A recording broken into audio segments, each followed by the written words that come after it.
अस्सलाम वालेकुम जी।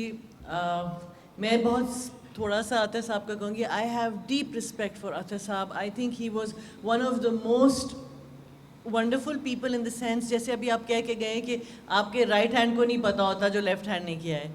मेरा उनसे पीटीवी से ताल्लुक़ था because I use to write about sports at that point of time. And Athar साहब से बहुत मैं उनसे बातचीत वगैरह रहती थी। जब वो शारजा कप के लिए गए थे, जब स्टार्ट ऑफ हो रहा था, तो उस वक्त जब ये चीज़ स्टार्ट हुई थी तो एक होता था, वो खातिर साहब स्टार्टेड कि जी इंडिया से इंडिया के एक्टर्स आएंगे और वो लोग करेंगे। So I remember going up to Athar साहब, we were doing Ankahi in those days, and I remember talking to him and telling him कि जी अतर साहब, ये इंडिया से आपके लोग आते हैं और हम लोग पाकिस्तान से क्यों नहीं हमारे एक्टर्स को जाते, हमारे इतने प्लेस सारी दुनिया में मशहूर हैं। अतर साहब remember thought about it, he said हाँ कह तो तुम ठीक रही हो। Anyway, the funny part was because I wasn't the main lead in Ankahi. So the next time they went, तो शहनाज went and साथ में उन्होंने वो बुलाया, शहनाज गई और एक दो और एक्टर्स गए।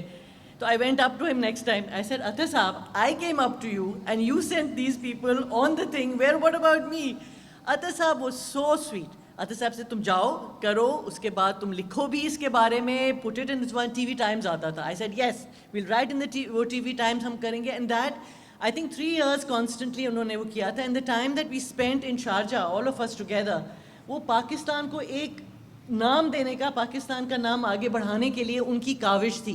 And I really appreciate that, and having worked with him at that time and having worked with him in Sharjah and having worked with him later on Hum TV, I have deep respect for Athar साहब। And आई